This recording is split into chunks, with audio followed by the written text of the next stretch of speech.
अस्सलाम वालेकुम स्टूडेंट्स, औज़ु बिल्लाहि मिनश शैतानिर रजीम, बिस्मिल्लाहिर रहमानिर रहीम। रब्बि इश्रह ली सदरी वयस्सिर ली अमरी वहलुल उक़दतम मिन लिसानी यफ़क़हू क़ौली क़बिज़नी इल्मा। आज का एजेंडा प्रॉपर हम शुरू करने जा रहे हैं जी। Welcome to post result session.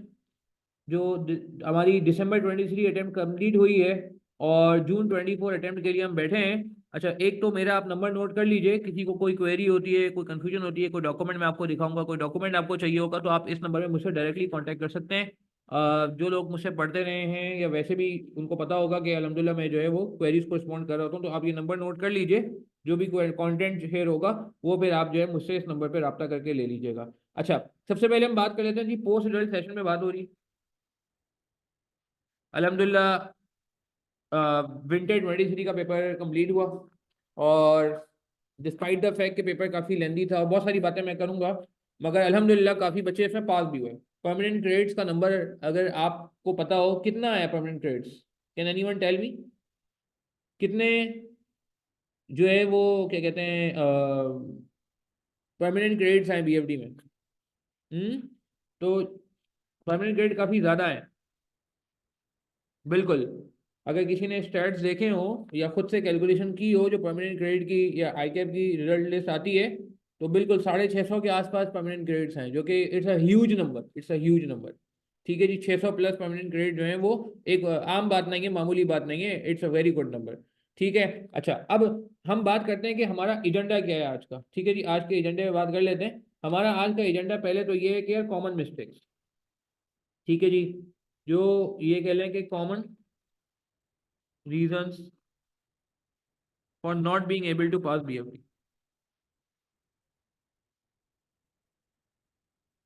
ठीक है, बीएफडी क्यों पास नहीं हुआ? हाँ, क्या वजह थी? प्लस इस रेमेडियल सोल्यूशन। रेमेडियल सोल्यूशन क्या है? हल क्या है दवाई का? इसकी दवाई क्या है? इसके अलावा फिर हम बात करेंगे कि भाई क्या कहते हैं, आप ये बताइए कि फोकस किस पे होना चाहिए, स्पेशल फोकस किस पे होना चाहिए।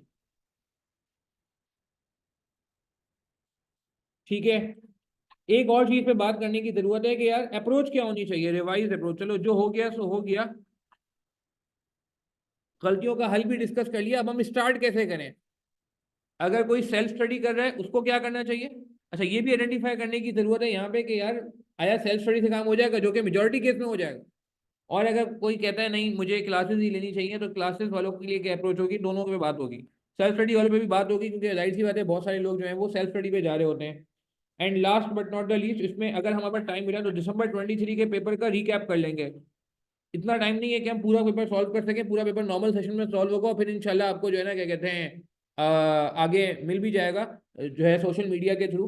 ठीक है, हम शेयर कर देंगे। मगर आप मेरा पॉइंट समझ रहे हैं, 2023 रिकैप कर लेंगे क्वेश्चन पेपर। अच्छा, सबसे पहले तो एक गुड न्यूज़ है जून 24 के लिए। जो लोग परेशान हो रहे थे, ये गुड न्यूज़ सबके लिए, चाहे फर्स्ट अटेम्प्ट बीएफडी दे रहे हो या री अटेम्प्ट कर रहे हो। क्या है गुड न्यूज़? एनीवन? जो ऑब्वियसली आईकेप ने आई थिंक कल ही क्लियर किया है इसको। ठीक है, क्या क्लैरिटी आई है आईकेप की तरफ से? कि एक गुड न्यूज़ ये है, एक प्लस न्यूज़ ये है, एक पॉजिटिव बात ये है कि जो जून 24 की अटेम्प्ट होगी, एटलीस्ट आगे का कुछ नहीं कह सकते, जून 24 की अटेम्प्ट जो है वो कंप्यूटर बेस्ड नहीं होगी, नॉट सीबी। क्योंकि सीबी मैं खैर MSc2 को 1 साल से करा रहा हूँ, 2 अटेम्प्ट हो गए अल्हम्दुलिल्लाह, हम MSc2 की तैयारी सीबी पे करा रहे हैं। तो सीबी इतना बड़ा इशू नहीं है। हाँ, कैलकुलेशन के लिए थोड़ा सा इशू हो जाता है, थ्योरी के लिए इतना बड़ा इशू नहीं है। तो एक एक एक रिलीफ है बहुत सारे स्टूडेंट्स के लिए, जो समझ रहे थे कि हाँ यार हम तो वैसे ही बगैर सॉफ्टवेयर के परेशान हो जाते हैं, तो सॉफ्टवेयर की एक्स्ट्रा प्रैक्टिस का बर्डन बर्दाश्त करना होगा, नंबर वन। और नंबर टू, उनको ये था कि यार हमारी स्पीड वैसे ही स्लो है, तो हम कैसे टैकल करेंगे। तो आई थिंक ये एक बहुत जिसे कहते हैं कि इनकरेजिंग स्टेप हो गया कि कम से कम एक चीज़ क्लियर हो गई कि यार ये सीबी नहीं है। ठीक है, और ये फिजिकल पेपर होगा जैसे हो रहा था। तो मैं यही कहूँगा, सेंटर बेस्ड पेपर है, फिजिकल पेपर है, तो यार it's a very good opportunity, it's a golden opportunity कि आप इसी अटेम्प्ट में इस पेपर को पास कर लें। मैं ये नहीं कहूँगा सीबी से इम्पॉसिबल हो जाएगा, एसीसी वगैरह में होता है, मगर सॉफ्टवेयर की लिमिटेशन अभी बहुत ज़्यादा है, वो एक्सेल नहीं है। अगर आप ये समझते हैं कि मैं एक्सेल में तैयारी कर रहा हूँ तो मेरी कंप्यूटर की तैयारी हो रही है, एब्सोल्युटली रॉन्ग।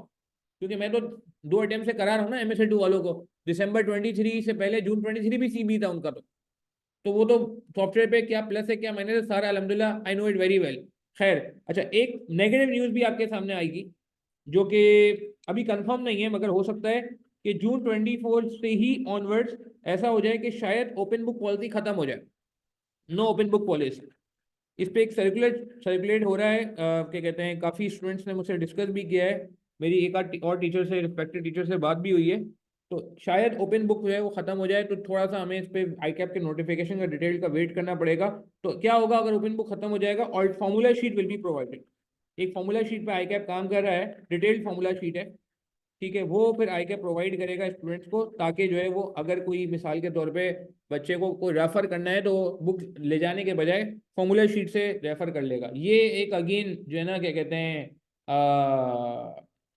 एक नेगेटिव न्यूज़ हो सकती है स्टूडेंट्स के लिए, क्योंकि बुक से बड़ा सपोर्ट हो जाता है। बहरहाल बुक से सिर्फ ये सपोर्ट नहीं होता था कि फॉर्मूले मिल जाते थे, बुक से थ्योरेटिकल एस्पेक्ट का भी बड़ा सपोर्ट हो जाता था। काफ़ी बुक, अल्लाह का शुक्र है, हमारी किताब से भी काफ़ी थ्योरी जो है कॉपी पेस्ट हुई है पेपर में, यानी कि ये कि स्टूडेंट्स ने देखा हाँ यार थ्योरी सर की बुक में लिखी है और वहां जाके लिख दी, रिप्रोड्यूस भी कर दी, कुछ केस में तो एग्जैक्ट छापी। तो ये एक आई थिंक थोड़ा सा नेगेटिव इफेक्ट हो जाएगा, बट आई थिंक इस पे क्लैरिफिकेशन मजीद आएगा।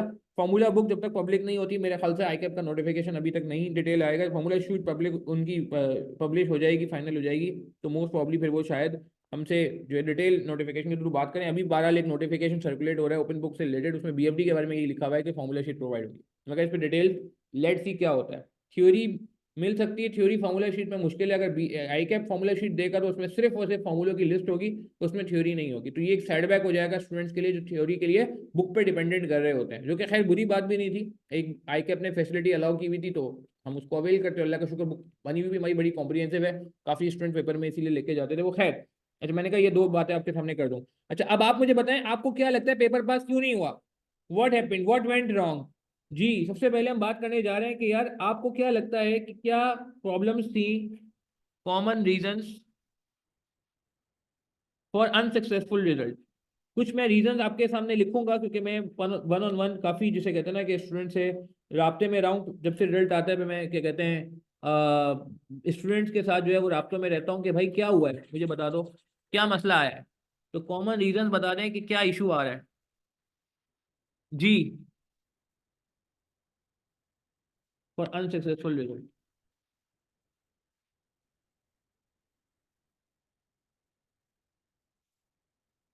जी, टाइम मैनेजमेंट, पेपर कंप्लीट नहीं हुआ। अच्छा एक काम करते हैं, स्टेप बाय स्टेप चलते हैं। देखें, एक रीजन होता है lack of practice, lack of concepts. क्या मतलब है इस बात का, इस बात का मतलब है कि सर हमारे कॉन्सेप्ट पूरे नहीं है, हमारे कॉन्सेप्ट पक्के नहीं है, हमारे कॉन्सेप्ट में झोल है।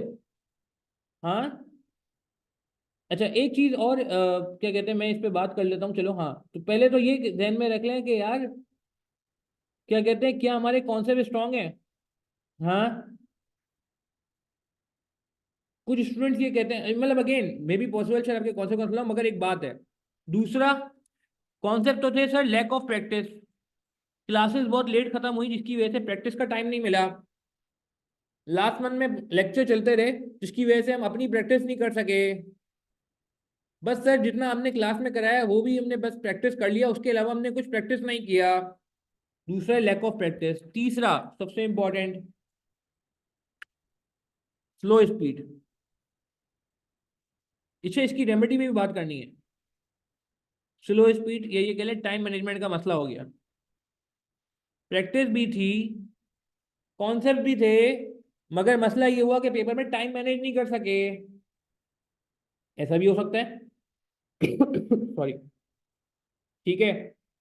और इसके अलावा क्या रीजन हो सकता है। हाँ सर, सब कुछ सही था, मगर पेपर में पैनिक अटैक हो गया, सवाल की लेंथ देख के परेशान हो गए, कभी जिंदगी में इतना बड़ा पेपर देखा नहीं था, या एक सवाल गलत हुआ, या एक सवाल में ज्यादा टाइम लगा जिसकी वजह से पेपर हैंडल नहीं हुआ। पेपर में कॉन्सेप्ट का मसला नहीं था, प्रैक्टिस का मसला भी नहीं था, मगर एक सवाल ऐसा लगा कि बहुत सही हो रहा है, मगर अचानक पता चला यार ये क्या हुआ, जब वो गलत हुआ तो पेपर हाथ से निकल गया। इसे कहते हैं पैनिक अटैक, या ये कह लें लैक ऑफ कॉन्फिडेंस। अगेन मैं लिख रहा हूं, अभी आपका कौन सा रीजन है आप मुझे बताइएगा चैट के थ्रू। अच्छा सर, सब कुछ सही था, मगर सर थ्योरी में अच्छा परफॉर्म नहीं कर सका, कि bad performance in theoretical questions. जिसमें थोड़ा अभी ओपन बुक खत्म हो जाएगा तो और प्रॉब्लम होगी। थ्योरेटिकल क्वेश्चन में काफी प्रॉब्लम आई। और last but not the least sir, वो पेंडिंग लेक्चर्स थे तो रिवीजन सही नहीं था। देखें ये भी एक मसला है, अगर आप रिवीजन ही सही नहीं करके जाएंगे तो कैसे चलेगा यार। तो आप मुझे बताएं, मैं बारी बारी पूछूंगा, एक से ज्यादा रीजन भी हो सकते हैं, कितने लोगों का वन रीजन है? 1 2 3 4 5 6, मैं रीड करता हूँ। Lack of practice number 1, lack of practice, sorry lack of concept number 1, lack of practice number 2। ठीक है, प्लीज मुझे चैट के थ्रू बताएं आपको क्या लगता है क्या रीजन है, और कोई और रीजन है तो भी बता सकते हैं, प्लीज चैट के थ्रू बताएंगे। जी शाबाश, एक आया 4 यानी कि पैनिक अटैक हो गया। एक आया जी 2, मैं नाम नहीं ले रहा ताकि कॉन्फिडेंशियलिटी रहे, वैसे नॉर्मली मैं नाम ले रहा होता हूँ। ठीक है, एक और आया जी slow speed and panic attack. एक आया 4 एंड 5। एक आया जी फर्स्ट 2, 1 एंड 2 दोनों। हाशिर ओके ठीक है। एक आया 3 एंड 4। हमादुद्दीन कुछ और कह रहे हैं जी, slow speed and bad performance. ठीक है। आईफोन कह रहे हैं जी फॉरेक्स टू का lot of time, time management आ रहा है जी। ठीक है, आलिया आयशा 3 5 6 इरम सिंह। ठीक है। अबरार चौधरी ठीक है, रीजन ठीक है माम। अच्छा ये आ रहा है 3 एंड 4, 3 2 एंड 3, 3 5 6, फॉरेक्स टू का लोकल ऑफ टाइम, ये ऊपर भी आया था 3। Wrong sequence of paper Shaan Rahman, ये यहाँ आता है कि जब रॉन्ग सीक्वेंस होगी ना तो पैनिक हो जाओगे आप, पेपर पैनिक हो जाओगे। इसको मैं 4 में कंसिडर करूंगा। 2 एंड 3 कह रहे हैं, 3 एंड 4 कह रहे हैं। अच्छा देखा जाए तो मेरे ख्याल से एक तो मेरे ख्याल से सबका म्यूचुअल आ रहा है, मेजोरिटी 4 एंड 5 आया। अच्छा आपका सही है, दैट्स गुड। 4 एंड 5 का मतलब है कि पैनिक अटैक हो गया, बैड परफॉर्मेंस, थ्योरेटिकल क्वेश्चन। एक तो मुझे यहाँ पे सबसे ज्यादा जो नजर आ रहा है ना, एक तो मुझे ये नजर आ रहा है। ठीक है, अच्छा इसमें सब पे बात करूंगा, 1 से लेके बात करूंगा। और एक और जो मुझे कॉमन नजर आ रहा है, और कौन सा है जी बताएं? 4 भी काफी लोगों ने कहा जी पैनिक हो गया। मुझे लगता है 3 और 4 कनेक्टेड भी है, कि जहां आपका टाइम आउट हुआ वहां पे पैनिक अटैक शुरू हो गया। क्या कहते हैं, ऐसा है? ऐसा है। 3 बहुत ज्यादा आया है, 4 भी आया है, 5 भी मैं देख रहा हूँ। थ्योरी का भी मैं देख रहा हूँ कि कुछ लोगों के पास इशू आ रहा है कि थ्योरी में इतनी अच्छी परफॉर्मेंस नहीं हो रही है। थ्योरी को यार गौर से देखिएगा, क्योंकि एग्जामिनर कमेंट में ही बात होती है कि थ्योरी इतनी अच्छी नहीं है। अच्छा अब सवाल, क्या करें, तरीका क्या क्या होना चाहिए? बाकी और कोई बताना चाहेगा अपना? हाँ जी। कॉन्सेप्ट का मसला है तो क्या किया जाए, बात करते हैं। ये तो प्रैक्टिस का मसला है। अच्छा एक चीज मैं बताऊं बीएफडी के बारे में, आप मुझे बताएं बीएफडी का पेपर का ओवरऑल रिजल्ट कैसे आता है? वैसे एक सवाल है, इतने अगर कोई बीएफडी को फॉलो कर रहा है, मैं तो 2014 से फॉलो कर रहा हूँ, जब मैंने बीएफडी फर्स्ट टाइम दिया था, अल्हम्दुलिल्लाह फर्स्ट टाइम निकाल लिया था।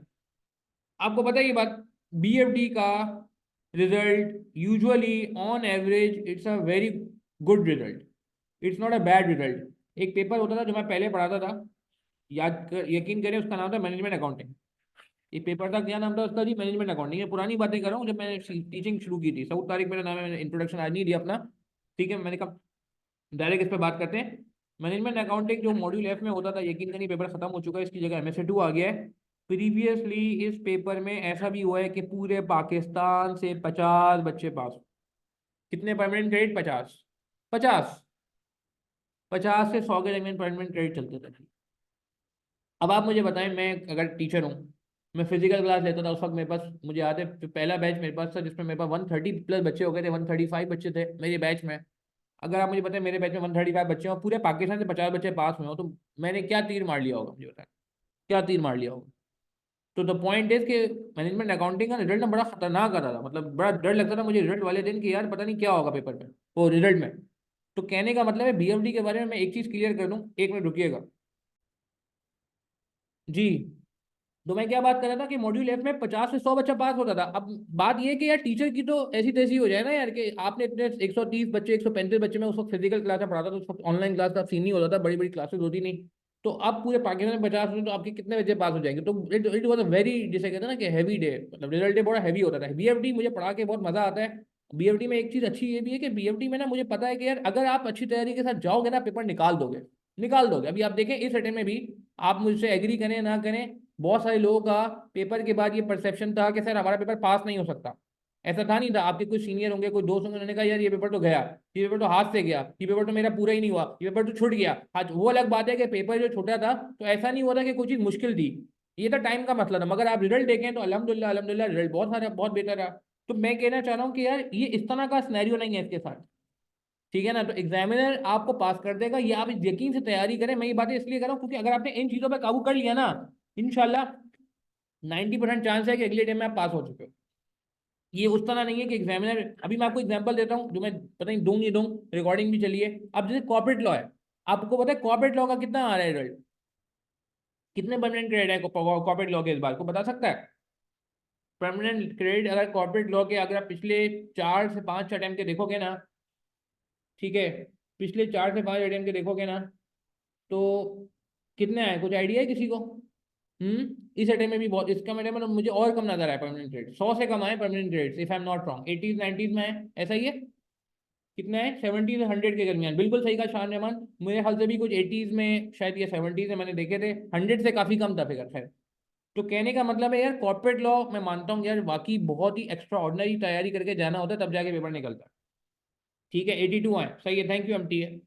मगर आप देख रहे हैं बीएफडी में कितने परमानेंट ग्रेड है, मैं मानता हूँ नंबर ऑफ स्टूडेंट अपेयर जो हो रहे हैं बहुत ज्यादा है, मगर इतने तो नहीं होंगे ना कि अगर मैं कहूँ बीएफडी में 600 है प्लस है और कॉर्पोरेट लॉ में 80 है, तो ये तो नहीं है कि 8 टाइम्स ज्यादा बीएफडी में लोग अटेम्प्ट कर रहे हैं बच्चे, बच्चे तो यार सीएफएफ में इतने ही होते हैं, ज्यादा क्या होगा कि बीएफडी से हाफ होंगे, बीएफडी से हाफ नहीं होंगे तो 1/4 होंगे, मगर तकरीबन 7-8 टाइम्स कम परमानेंट क्रेडिट आ रहे हैं। तो मैं आपको ये कॉन्फिडेंस देना चाह रहा हूँ यार, देखो आज के सेशन का मकसद ये नहीं है जो हुआ सो हुआ, वो तो हो गया, हमने आज के सेशन में ये चीज इंश्योर करनी है कि हम आज सेशन से उठे ना, तो एक तो हमारी डायरेक्शन क्लियर हो, दूसरा हमें कॉन्फिडेंस हो, और तीसरा हमारे पास एक प्लान हो कि यार हमने ये पेपर जून 24 में अराल में कैसे निकालना है।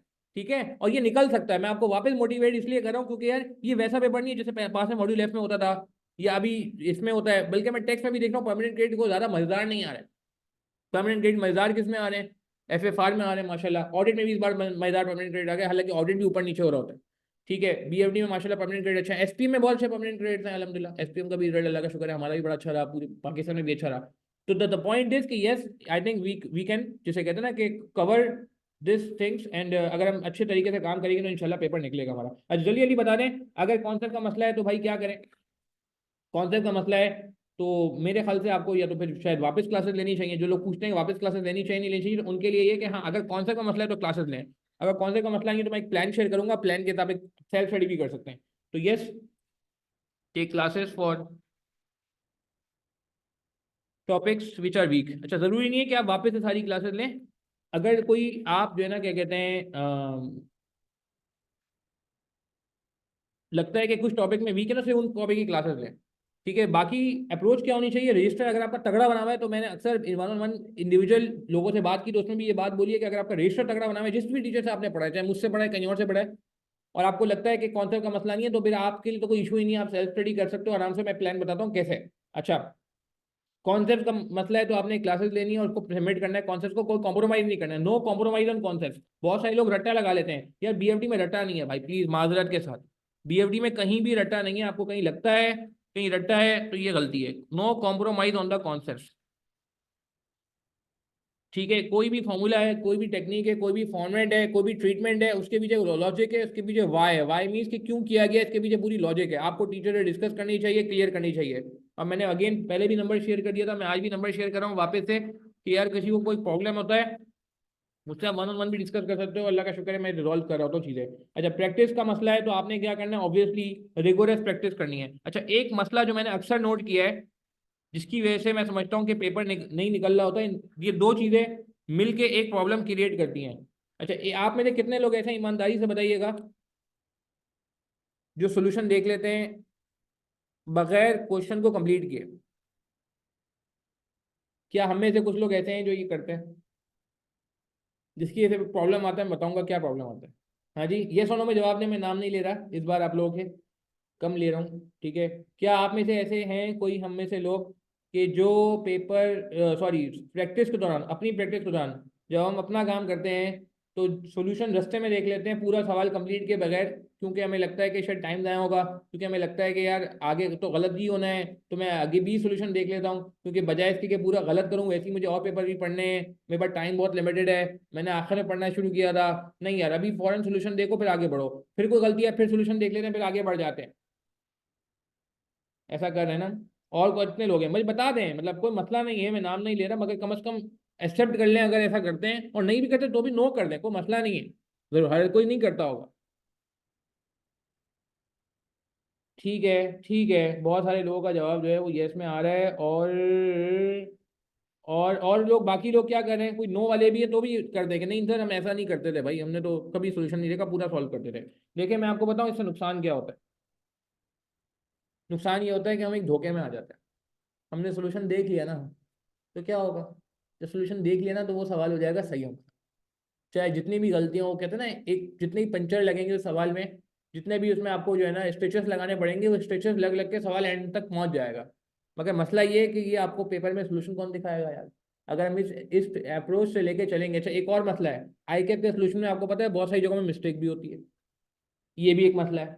ठीक है, खैर। अच्छा अभी मैं ये बात करता हूँ, आई कैप के सोल्यूशन की मिस्टेक से बात नहीं करता, मगर मैं कहता हूँ कि यार अगर आप सोल्यूशन रास्ते में देख लेते हो तो इससे नुकसान क्या होता है देखिएगा।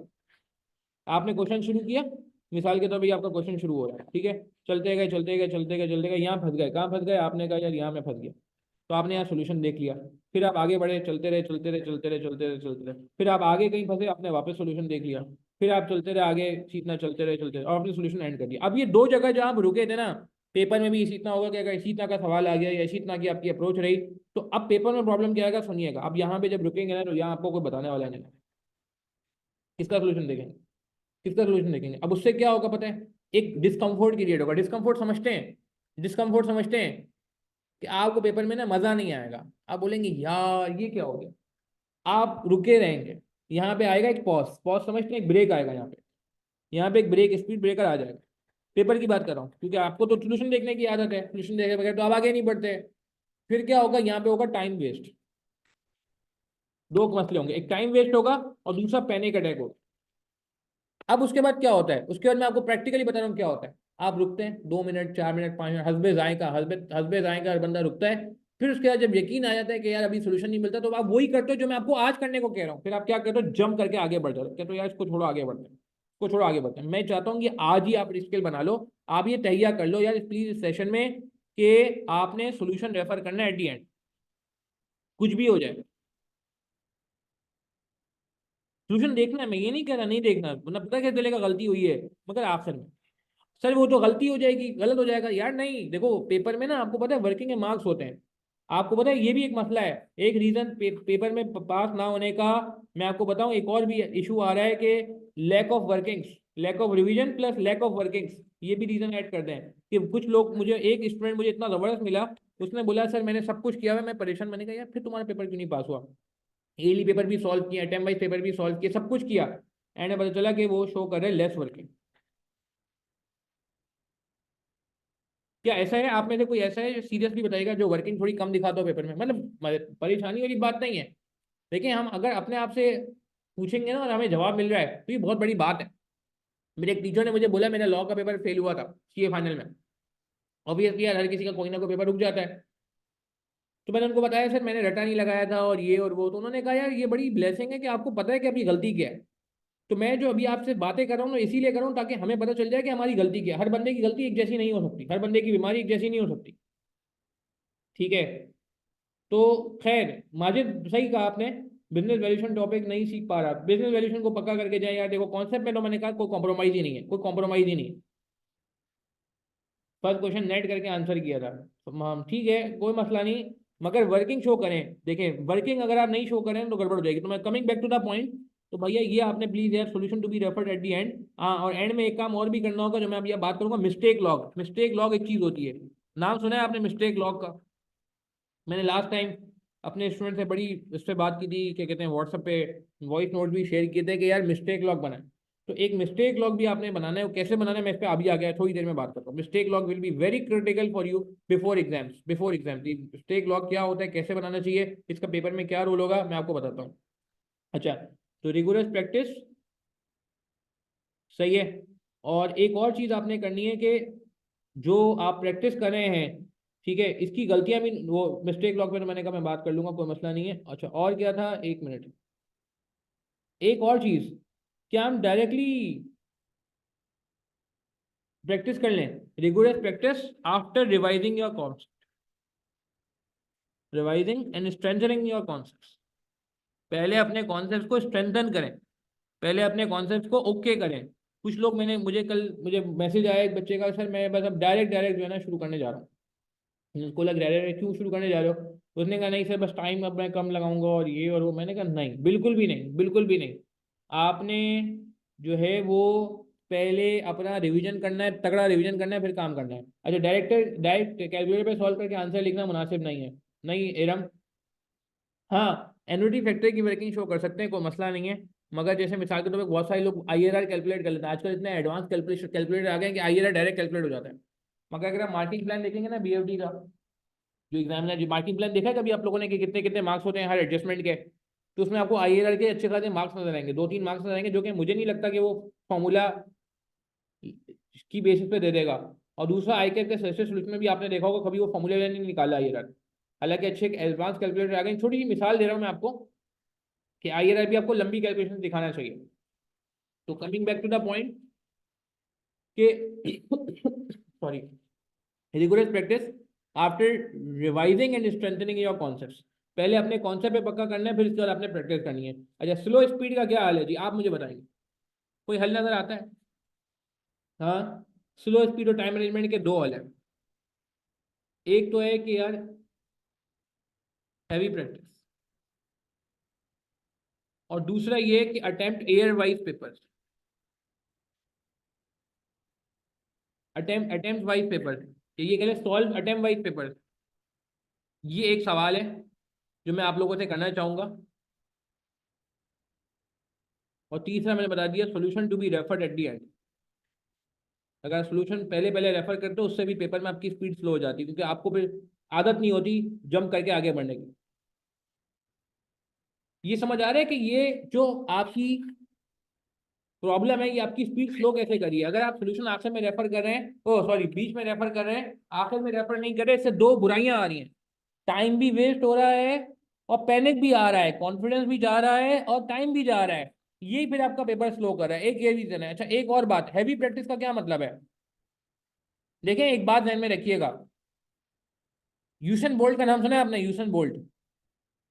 जंप करके आगे बढ़ने का मतलब मैं बताता हूँ। आईफोन 12 प्रो मैक्स बिल्कुल बताते हैं हम आपको। यूसेन बोल्ट का नाम सुना है आपने? ट्रेंट बोल्ट नहीं, वो तो बॉलर है न्यूजीलैंड का। यूसेन बोल्ट है ना, बोल्ट नाम है ना ये इसका भी। वो कौन है वो, बताएं? जानते हैं आप यूसेन बोल्ट कौन है जी बंदा? अरे इतने सारे लोग हैं माशाल्लाह लाइव सेशन में, बताएं। ये मैं नाम शायद गलत तो नहीं ले रहा, मैं पता नहीं।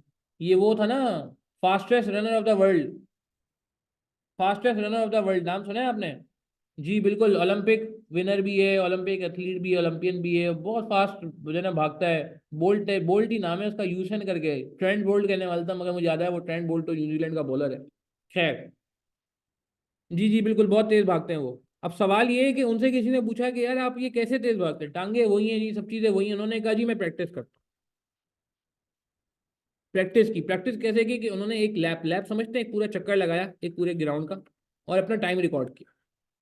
ठीक है, प्लीज ये बात गौर से सुनिएगा, मतलब ये आपसे भी रिलेटेड है कि उन्होंने एक चक्कर लगाया, उन्होंने अपना टाइम रिकॉर्ड किया, उन्होंने कहा यार ये टाइम तो बहुत ज्यादा है। उन्होंने अब नेक्स्ट टाइम एक और चक्कर लगाया, फिर टाइम रिकॉर्ड किया, थोड़ा सा बेहतर आया, फिर तीसरा चक्कर लगाया, फिर एक और टाइम रिकॉर्ड किया। तो इसका मतलब ये हुआ कि भाई वो आपको पेपर वाले दिन तेज भागने के लिए, मेन रेस में तेज भागने के लिए पीछे जबरदस्त वाली प्रैक्टिस होती है। अगर पीछे जबरदस्त वाली प्रैक्टिस नहीं होगी तो आप तेज नहीं भाग सकते। मेरी बात समझ रहे हैं? एक और एग्जांपल देता हूँ, आपने कभी देखा है जो ये फार्मूला 1 रेसिंग होती है, कार रेसिंग होती है, हमारे मुल्क में तो नहीं होती है, मतलब मैं क्या बोलूँ कि माशाल्लाह वो हमारे मुल्क में जीप रेसिंग होती है, वो कुछ और हो रही होती है। खैर, जो फार्मूला 1 रेसिंग होती है, सही है, उसमें आप देखते हैं, उनसे आप पूछें कभी, उनसे कभी आप पूछें कि यार, मतलब मैं बाहर की रिसर्च बता रहा हूँ, पाकिस्तान की तो नहीं ऑब्वियसली, कि उनसे पूछें कि भाई आप क्या करते हैं, तो वो कहते हैं भाई हम प्रैक्टिस करते हैं, बार बार प्रैक्टिस करते हैं। अच्छा, अब हमारी अलमिया क्या है? हमारा अलमिया ये है कि जी हमें चाहिए शॉर्टकट। यार ये मैं अपने दिल की बात इसलिए कर रहा हूँ क्योंकि यार बड़ा दिल दुखता है जब पेपर किसी का रुक जाता है। बहुत दिल दुखता है, मतलब आपका तो दिल दुखता है, आपके टीचर का भी दिल दुखता है। जो पास होता है तो क्या बात होती है, जबरदस्त दिल खुश हो जाता है। मगर जब किसी का पेपर पास नहीं होता ना, तो टीचर को भी बड़ा दुख होता है। अब मैं आपको अजीब बात करने जा रहा हूँ।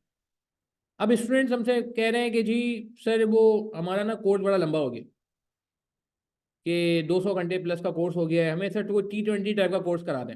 100 घंटे में, 125 घंटे में, 80 घंटों में, 40 घंटों में, 20 घंटों में, 2 घंटों में बीएफडी करा दें। तो यार ऐसा नहीं हो सकता। लेकिन बात ये है कि बीएफडी में ना, मैंने अब जैसे भी आपको बताया कि कॉन्सेप्ट भी है और प्रैक्टिस भी है। मैं अगर आपको खाली कॉन्सेप्ट दूँ ना तो शायद 50-60 घंटे में पूरा कोर्स कवर हो जाएगा। मेरे ख्याल से 50-60 घंटे बहुत है बीएफडी के कॉन्सेप्ट को कवर करने के लिए। बट अगर हम आपको एक कोर्स प्रोवाइड करें जिसमें 210 घंटे हैं, 200 घंटे हैं, तो यार उसमें एक मसला ये आ रहा है कि यार हम आपको ना प्रैक्टिस भी करा रहे हैं। अच्छा, अब प्रैक्टिस ना करें तो प्रैक्टिस नहीं करेंगे ना तो आप फंस जाओगे, क्योंकि आप देख रहे हो टाइम मैनेजमेंट का जो मसला आ रहा है उसकी बहुत बड़ी वजह ये है कि लोगों का हाथ नहीं चल रहा होता पेपर में सही तरीके से। तो अगर हमने भी आपको प्रैक्टिस नहीं कराई, अच्छा एक चीज मैंने देखी है, पहले मैं होमवर्क के क्वेश्चन नहीं कराता था क्लास में, तो वो एंड तक ना बच्चे सॉल्व ही नहीं करते थे। एक आध दफा ऐसा हुआ कि होमवर्क का क्वेश्चन पेपर में लग गया, तो मैंने बच्चों से पूछा यार ये तो क्वेश्चन हमारी किताब में था, बोला सर वो तो होमवर्क में था, हमने नहीं सॉल्व किया था। तो उसके बाद से फिर मैंने क्या किया, मैंने होमवर्क के क्वेश्चन भी कराने शुरू कर दिया साहब। मैंने कहा यार चलो ये भी मैं करा दूं, क्योंकि मैंने देखा है कि जो मैं करूंगा आप फॉलो करोगे। अभी भी मैं क्या हूँ, मैं लिख रहा हूँ ना तो आप कहीं लिख लोगे इसको। मैं अगर ये नहीं लिखूंगा ना, प्रेजेंटेशन दूंगा आपको, आप नहीं लिखोगे। आपको पता है कि यार मैं कितना फोकस करता हूँ, जो लोग मुझसे पढ़ चुके हैं उनको पता है कि मैं फिजिकल रजिस्टर पे बहुत फोकस करता हूँ। और मैं अभी जो अप्रोच बताने जा रहा हूँ ना आपको, इशू लॉग वगैरह ये सारी चीजें, उसमें फिजिकल रजिस्टर का क्या रोल है आपको मैं बताऊँ, वो आगे एमएसडब्ल्यू में भी काम आएगा। तो मैं ये बातें इसलिए कर रहा हूँ कि यार प्लीज शॉर्टकट्स पे ना जाए। हमारा कोड भी इसीलिए लेंदी है क्योंकि हम क्लास में प्रैक्टिस करा देते हैं। पुराने क्वेश्चन की प्रैक्टिस भी क्लास में हो रही है, रीसेंट अटेम्प्ट भी क्लास में हो रही है, एचडीए के क्वेश्चन भी क्लास में कराए जा रहे हैं, एमएसडब्ल्यू के सिलेक्टेड क्वेश्चन भी बीएफडी के लिए क्लास में कराए जा रहे हैं। तो यार जब इतना सारा कंटेंट क्लास में कराया जाए तो क्लास का कंटेंट तो बढ़ेगा ना। हाँ, वो इसलिए कराया जा रहा है कि यार मुझे पता है कि क्लास का कंटेंट बच्चा कवर कर लेता है, क्लास के अलावा एक्स्ट्रा काम नहीं कर पाता, बहुत डिस्ट्रैक्शन है, बहुत फर्म की तरफ से प्रेशर है, दूसरे पेपर्स भी हैं आपके। फिर जाहिर सी बात है यार अब इतना टाइम भी नहीं है पढ़ने का, साफ सी बात है। तो इसीलिए प्लीज इसको ब्लेसिंग इन डिस्गाइज ले, मेरे लिए बड़ा आसान है कि यार मैं भी अपना कोर्स 100-125 घंटे का कर दूं। तो उसमें यही होगा कि मैं कॉन्सेप्ट पे तो कॉम्प्रोमाइज नहीं करूंगा ना, मैं कहाँ कॉम्प्रोमाइज करूंगा, प्रैक्टिस पे कॉम्प्रोमाइज कराऊंगा जो कि गैर मुनासिब बात। तो प्लीज यार, अच्छा प्रैक्टिस इसलिए जरूरी क्योंकि पेपर में मसला एक और भी आ रहा है ना कि यार आपको पेपर में प्रैक्टिस करके जाना है। अगर आप प्रैक्टिस करके नहीं जाओगे तो फंसोगे। मैं आपको आज नहीं, ये मैं आपको कैटेगोरिकली बता रहा हूँ। मैं 2014 से बीएफडी, मैंने आपको बताया ना, मैंने 2014 में बीएफडी का पेपर दिया, और मैं उसके बाद 2016 से in on end of BFD पढ़ाए जा रहा हूँ अल्हम्दुलिल्लाह। तो मैं इतने 2014 से लेकर 2024 हो गया है, एक चीज कॉमन है पता है आपको बीएफडी के पेपर में, बीएफडी के पेपर में एक चीज कॉमन है। ठीक है पेपर कभी कभार मुश्किल भी आ जाता है, कम आता है मगर कभी कभार आ जाता है, सही है, मगर एक चीज कॉमन है, वो क्या, टाइम मैनेजमेंट। आपको पता है जब मैंने बीएफडी का पेपर दिया था समर 14 में, 10 साल पहले, 10 साल होने वाले हैं, तो मैंने पता है कितने मार्क का अटेम्प्ट किया था, मेरे पापा पास हो गया था, पहली ईयर में ही पास हो गया था। और मैं अकेला नहीं था, मैंने बाहर निकला तो मेरे साथ जितने ही लोग थे उनका भी ऐसा ही हाल था, मैंने भी खुद 80 से 85 मार्क्स का अटेम्प्ट किया था। अभी हमारे एक बच्चे का कुछ टाइम पहले मेरिट सर्टिफिकेट आया था दिसंबर 22 में, उससे मैंने पूछा यार आपने कितना अटेम्प्ट किया, उसने कहा सर 90। एक और बच्चे का दिसंबर 21 में 7 बिन सोहेल का मेरिट सर्टिफिकेट है, उससे पूछा कितना अटेम्प्ट किया, उसने कहा अराउंड 90। अब आप देखें मेरिट होल्डर बच्चा अगर 90 अटेम्प्ट कर रहा है और 80-85 वाला नॉर्मल, ये आज से नहीं, मैं आपको बता रहा हूँ, ये मैंने 2014 की बात बताई है आपको, ये मैंने 2022 की बात बताई है, मैंने आपको 2021 की बात बताई है, और इस दौरान भी इतने सारे। तो कहने का मतलब है बीएफडी के पेपर 100% कोई सॉल्व कर ले, मैं मान ही नहीं सकता, सीरियसली स्पीकिंग नहीं सॉल्व हो सकता। इनफैक्ट मेरिट होल्डर बंदा गोल्ड मेडलिस्ट भी सॉल्व नहीं करता यार, वो भी 95-96 पे जाता होगा या 90 में, मैंने आपको बताया उसने तो 90 बोला मुझे। एहसन वजी था दिसंबर 22 में जिसका मेरिट आया था हमसे पढ़ के, तो उसने कहा सर मैंने 90, उसका तो मैसेज आया हुआ था मुझे कि सर मेरा पेपर पूरा नहीं हुआ, पता नहीं मेरा क्या होगा, वो बाद में पता चला मेरिट आ गया उस बच्चे का। तो कहने का मतलब है कि यार मैं ये सारी बातें इसलिए कर रहा हूँ कि एग्जामिनर ने 10 साल हो गए हैं, 20 अटेम्प्ट हो गई हैं ऑलमोस्ट, एक आध कोविड की अटेम्प्ट नहीं हुई है। ये जो है ना पेपर की लेंथ कम नहीं होने वाली, ये मैं आपको बता दूं। इस अटेम्प्ट में लोगों ने बोला जी सर पेपर लेंथी आ गया, मैंने कहा यार इसमें कोई हैरानगी की बात है ही नहीं। आप ये दुआ करो कि यार पेपर मुश्किल ना आए, आप ये नहीं दुआ करो पेपर जो है ना वो लेंदी ना आए, क्योंकि पेपर तो लेंदी आएगा, वो एग्जामिनर जो सेट कर रहा है उसने अपना कोई पैरामीटर रखा हुआ है भाई, आई डोंट नो, नहीं चेंज हो रहा वो बंदा। खैर ठीक भी है कि प्रैक्टिकल लाइफ में भी ऐसा ही होता है कि आपका टाइम कम होता है, बहुत सारी जो है ना आपको करना होता है, आप फॉर्म में भी देख रहे होते हो कि time, you are press against time. तो that the skill I think examiner wants you to, जैसे कहना create in yourself right now, कि भाई आप कि कैसे वो करोगे। तो कहने का मतलब है भाई, coming back to the point, कि आपको स्पीड पे अगर काबू करना है, टाइम मैनेजमेंट पे काबू करना है, और अगर आपको पेपर जो है वो कम से कम रिस्पेक्टेबल मार्क्स का करना है, तो आप जो है ना क्या कहते हैं, प्लीज यार ये प्रैक्टिस को ना छोड़ें यार प्लीज। जो प्रैक्टिस क्लास में कराई जा रही है, अगर आप क्लासेस ले रहे हैं हमसे, तो क्लास में जितनी प्रैक्टिस कराई जा रही है, हमारी पूरी डेडिकेटेड किताब है, वो आप सॉल्व करें। आप सेल्फ स्टडी करें तो जिस टीचर की आपने बुक फॉलो की है, उन टीचर की जितना भी कंटेंट है सारा फॉलो कर लें, और रीसेंट टाइम जरूर करके जाएगा। अच्छा एक छोटा सा सवाल है मेरा आपसे, अब मैं एक बड़ी इंपॉर्टेंट बात करने जा रहा हूँ कि आप में से कितने कितने लोगों का कितने मार्क्स का अटेम्प्ट हुआ था बीएफडी? जो आप में से लोग री अटेम्प्ट कर रहे हैं उनमें से कितने लोगों का, सॉरी, कितने लोगों का, ये तो नहीं पूछूंगा छोटा बीएफडी क्योंकि छोटा तो सबका होगा, कितने मार्क्स का अटेम्प्ट हुआ था? 75, 80, 65, 85, 75, कितना? अच्छा, आंसर आने शुरू हो गए। 60 मार्क्स का अटेम्प्ट हुआ, ओ my God, very low. 75, 70, 60, 75, 60 to 65, 74, 75, 70, 75, ठीक है, 70, 70 में से 37 आए। अच्छा, ये भी बता दे जाए, इस तरह लिखते जाएं कि अगर लेट से आपके 42 आए आउट ऑफ 80, इस तरह लिखते जाएं तो मुझे और आसानी हो जाएगी। फिर मैं आपको एक इंटरेस्टिंग केस बताऊंगा जो बड़ा मजेदार केस है। खैर, 30 आए 75 में से, ओके, 55 में से, ओके, 74 में से। मैं आप लोगों के नाम नहीं लूंगा प्लीज, अब ये ना हो, परेशान ना हो, नाम नहीं ले रहा मैं आप लोगों के। और 75 में से 42 आए, 75 में से 41 आए, ठीक है, 60 में से 36 आए, ओ माय गॉड, 60 तो बड़े कम है यार। 64 में से 21 आए, नहीं यार, ये 64 में से 21 तो मैं कहूंगा आपका कॉन्सेप्ट का मसला है भाई। 64 में से 21 है, इट्स एब्सोल्युटली रॉन्ग। 74 में से 70 में 34 है, अगेन हम, यार जिनका 74, 70 में से 34 है, आपके कॉन्सेप्ट का मसला है। 65 में से 30 है, नहीं, ये तो कॉन्सेप्ट का भी मसला है, स्पीड का भी मसला है। कॉन्सेप्ट का भी मसला है, स्पीड का भी मसला है। 42 आए 68 में से, आपकी कॉन्सेप्ट फिर भी अच्छे हैं, मगर आपकी जो स्पीड है ना बहुत स्लो है। 68 मार्क का आपने अटेम्प्ट किया, मेरे ख्याल से बहुत कम अटेम्प्ट किया है। 75 से 80 मार्क का अटेम्प्ट किया, 44 आए। यार आपके कॉन्सेप्ट बहुत मुनासिब है, मगर आपको स्पीड पे काम करना है, थोड़ा सा और एक्स्ट्रा कर लो, और थोड़ी कर लो तो जान मार दो, हो जाएगा। 79 में से 41, देखिए जिनका 60 में से 41, स्पीड का इशू है जी, आप स्पीड सही कर लें आपका पेपर निकल जाएगा। 80 में से 43, उमर रहीस, आप उस पर काम करो थोड़ा सा कॉन्सेप्ट पे, क्योंकि आपने अटेम्प्ट सही किया। 80 मार्क्स अटेम्प्ट जिसने अटेम्प्ट किया, मेरे ख्याल से इट्स फाइन, 80 मार्क्स तक अटेम्प्ट किया है तो इट्स गुड। 70 में से 38, नहीं, स्पीड का भी इशू है, कॉन्सेप्ट का भी मसला है। 60 में से 36, कॉन्सेप्ट का भी मसला है, स्पीड का भी मसला है। 60 अटेम्प्ट करना तो मैं कहूँगा क्राइम है यार, बहुत कम अटेम्प्ट किया है। और क्या था, ऊपर 75 में से 40 अटेम्प्ट हुआ है यार, 75 में से 40 आए। थोड़ा सा मैं कहूँगा कि आप इस पे काम करें, अपनी स्पीड को बढ़ाएं और कॉन्सेप्ट को भी पक्का करें। अच्छा जी, 75 में से 30, नो, कुछ कुछ ना कुछ सवाल में ब्लंडर हुआ है, कोई कॉन्सेप्चुअल इशू आ रहा है। 70 में 37, अगेन मैं कहूँगा कॉन्सेप्चुअल इशू आ रहा है यार। देखें, मैं ये बातें मैं इसलिए कर रहा हूँ, 75 में से 46, थोड़ा सा स्पीड पे काम कर ले, 5-6 मार्क आपका इंशाल्लाह पेपर निकल जाएगा। भाई ये बातें मैं इसलिए कर रहा हूँ कि आप मुझे बताएं ना, 75 में से 50 लेना वो ज़्यादा आसान है, या 60 में से 50 लेना ज़्यादा आसान? ऑब्वियसली, या 85 में से 50 लेना ज़्यादा आसान है। तो पेपर चाहे जैसा भी आ जाए ना यार, आपने कोशिश ये करनी है कि यार 85 तो मैं अटेम्प्ट करूँ ही करूँ, कुछ भी करके, कुछ भी करके। ठीक है, बहुत वर्स्ट केस सिनेरियो हो रहा है तो आप 75 नहीं कर रहे तो 80 तक चले जाए, मगर 75 80 से कम जो अटेम्प्ट कर रहे हैं ना, उसका तो जेन्युइन स्पीड का मसला है। आपके लिए तो ये डब्बा बहुत इंपॉर्टेंट है।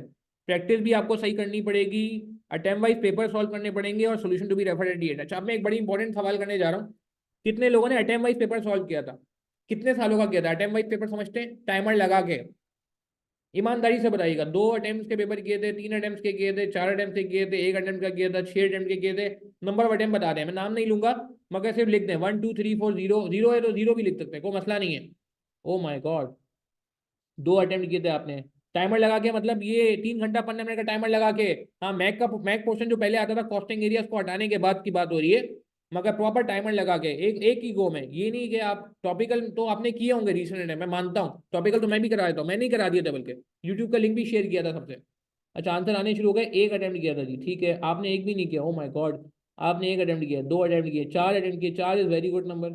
एक भी अटेम्प्ट नहीं किया, ठीक है। क्वेश्चन की इतनी, क्वेश्चन तो आप सबने किए थे, क्वेश्चन तो मैंने ही करा दिए थे लेक्चर में यार। क्वेश्चन तो मैंने जनरली यूट्यूब पे डाल दिए थे सब स्टूडेंट्स के लिए कि यार देखो कोई मसला नहीं है। Oh my God, 0 0 3 attempt, 3 to 4 attempt is good. Solution check करने की हैबिट है नहीं यार, सोल्यूशन साथ साथ नहीं देखना होता ना। एक अटेम्प्ट किया था, एक ही किया था, 0 अटेम्प्ट किया था, 3 अटेम्प्ट किए थे, 4 अटेम्प्ट किए थे, 4 अटेम्प्ट किए थे, गुड। 3 से 4 अटेम्प्ट किए थे, सोल्यूशन चेक करने की है, ठीक है। 6 से 8 अटेम्प्ट किए थे यार, 6 से 8 अटेम्प्ट किए थे प्रॉपर टाइमर लगा के। तो आपके मार्क्स क्या हैं बताएं मुझे, कितने मार्क अटेम्प्ट किए, कितना है वापस बताएं, अगर आपने 6 से 8 अटेम्प्ट किए, क्योंकि सबसे ज़्यादा आपने अटेम्प्ट किए हैं। कितने मार्क अटेम्प्ट किया था, ठीक है, 36 आए आपके, 60 में से आए ना? अटेम्प्ट कितना किया था? 70 अटेम्प्ट किया था। ओ ओ, पेपर कंप्लीट हो जाता है बट एग्जाम हॉल में नहीं हुआ पेपर। अच्छा, अब मैं बताता हूँ क्या करें। दो काम कर लें बड़े इंपॉर्टेंट। कम से कम 4 से 5, 4 नहीं 5, 5 अटेम्प्ट वाइज पेपर सॉल्व करने। और कैसे सॉल्व करने, टेक्निक समझ।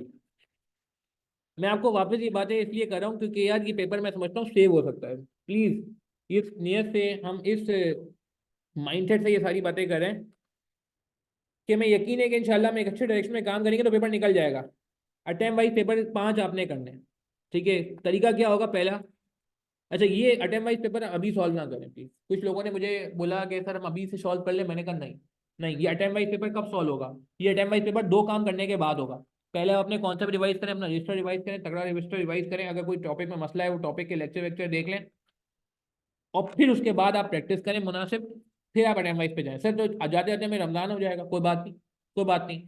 मगर आप अटेम्प्ट वाइज पेपर करके जाएं तो आप ये सोच के जाएं कि यार ये पेपर का डेमो हो रहा है, ये पेपर का रिहर्सल हो रहा है, ये पेपर की तैयारी हो रही है, ये पेपर का समझो रीटेक, वो कहते हैं ना क्या, रीटेक नहीं कहते, क्या कहते हैं इसे, प्रैक्टिस हो रही है पेपर का, प्रैक्टिस प्रैक्टिस मैच हो रहा है ये सब।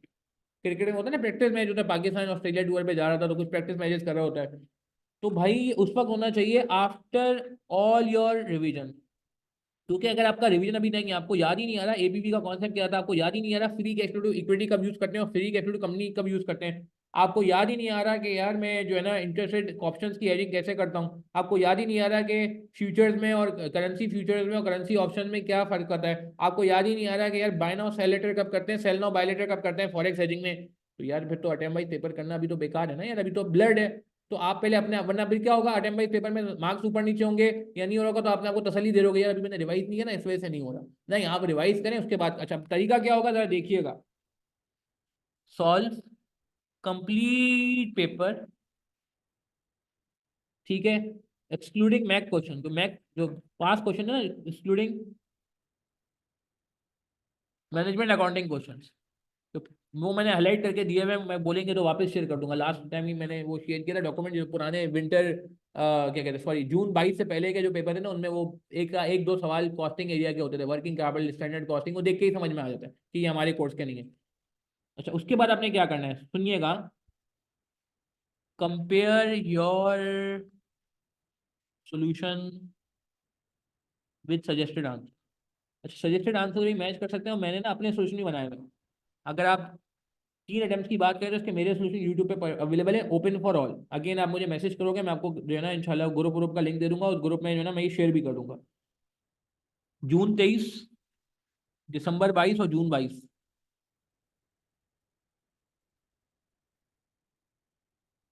ठीक है, ये 3 अटेम्प्ट के जो है ना,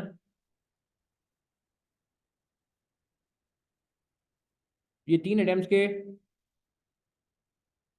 जो क्वेश्चन है ना,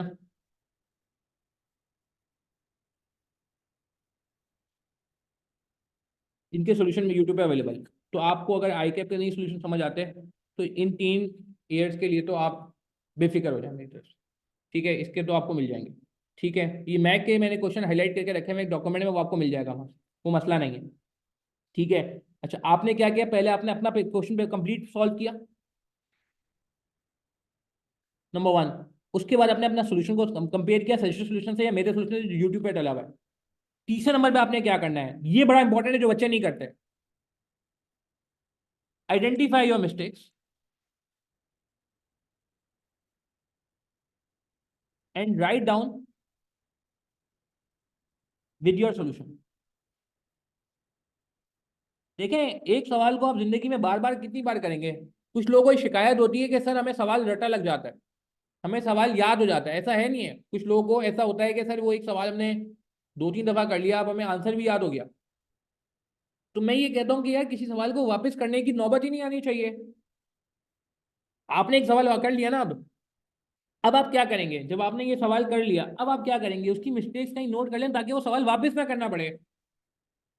तो आप उसकी मिस्टेक्स नोट कर लें उसकी। अच्छा, मिस्टेक्स नोट करने का तरीका ये है कि आप प्रॉपर लिखें कि यार मिस्टेक क्या है जी, इस चीज को मैं क्या कहता हूँ, इस चीज को मैं नाम देता हूँ मिस्टेक लॉग का,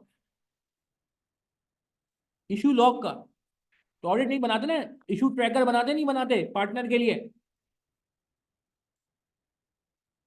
मेरी बात समझ आ रही है, मिस्टेक लॉग का नाम देता हूं मैं। तो आप मिस्टेक लॉग जरूर बनाए। अच्छा, ये मिस्टेक लॉग आप अटेम्प्ट वाइज पेपर का भी बनाए और जो अपनी प्रैक्टिस करेंगे, जिसका मैं भी आपको प्लान बताऊंगा पूरा, उसका भी बनाए। मैं क्या कह रहा हूँ वापस समझे, कि आपने अपना कुछ पेपर सॉल्व किया पूरा, पूरा कंप्लीट पेपर सॉल्व किया विदाउट रेफरिंग टू सोल्यूशन। अभी आप सोल्यूशन रेफर नहीं कर रहे पहले स्टेप में, फिर आपने सोल्यूशन रेफर किया, अपने आपको मार्क किया, सोल्यूशन चेक किया है, तो मेरे जो सोल्यूशन मैंने कराए हैं वो देख लें, या आप आईकेप का सोल्यूशन देख लें, कोई मसला नहीं है। और फिर उसके बाद सबसे इंपॉर्टेंट काम है कि आपने क्या करना है, मिस्टेक का लॉग बनाना है। प्लीज यार ये बात समझिए कि जितना अच्छा आपका मिस्टेक लॉग बनेगा, देखें एक बात याद रखिएगा, आज के सेशन में बहुत सारे लोग माशाल्लाह आए हुए हैं, और सारे लोग मेजोरिटी इनमें से ऐसी है जो रीअटेम्प्ट कर रही है मेरे ख्याल से, और जो फर्स्ट टाइम भी दे रहे हैं उनके लिए भी ये बात बहुत काम की है। गौर से सुनिएगा, जो आपको आता है ना वो सही होता रहेगा, जो आपका सही हो रहा है आज वो सही होता रहेगा।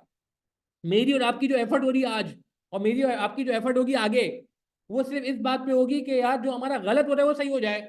अगर कोई 35 मार्क ले आया है तो उसको 35 मार्क की टेंशन नहीं है, हमें 35 मार्क की टेंशन थोड़ी है। 35 मार्क्स तो हमें मिल गए, 35 मार्क तो मेरी पॉकेट में पड़े हुए हैं। मुझे जो मसला है ना वो 35 मार्क का नहीं है, 65 मार्क का है। वो 65 मार्क जो मेरे लूज हुए हैं। तो मेरी जितनी भी कोशिश है इस पूरी अटेम्प्ट में, वो ये होनी चाहिए कि हम किस तरह से ये 65 मार्क बचा लें। इस 65 में से 15-20 भी बच गए ना, पेपर निकल जाएगा। मगर आप मेरा पॉइंट समझ रहे, माइंडसेट चेंज करें। सर मेरे सिर्फ और सिर्फ 40 मार्क्स आए, तो भाई 40 आए तो 40 तो मिल गए, 40 को छोड़ दो। अब बात ये होनी चाहिए कि यार जो 60 कटे हैं वो कहाँ कटे हैं, वो 60 कहाँ कटे हैं वो यहाँ पता चलेगा आपको मिस्टेक लॉग में। मेरी बात समझ आ रही है? मिस्टेक लॉग आपको बताएगा कि यार कौन से 60 मार्क्स हैं जो आप एक पेपर में लूज कर रहे हो, उसमें से आपने कुछ मार्क्स भी बचा लिए तो यार पेपर निकल गया। जो फर्स्ट अटेम्प्ट दे रहे हैं उनके लिए भी बहुत इंपॉर्टेंट है कि यार आप पहली अटेम्प्ट में ही इंश्योर कर लो कि आपका पेपर निकल जाए। और मैं बाकी बता रहा हूँ, मैं हमारे पास काफी स्टूडेंट है माशाल्लाह, हमने रिजल्ट चेक किया अपने स्टूडेंट्स का, तो फर्स्ट अटेम्प्ट में पास हुए।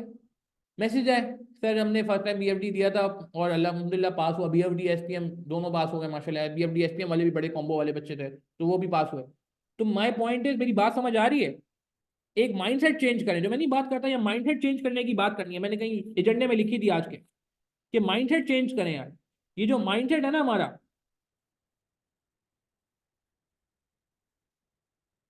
ये माइंडसेट,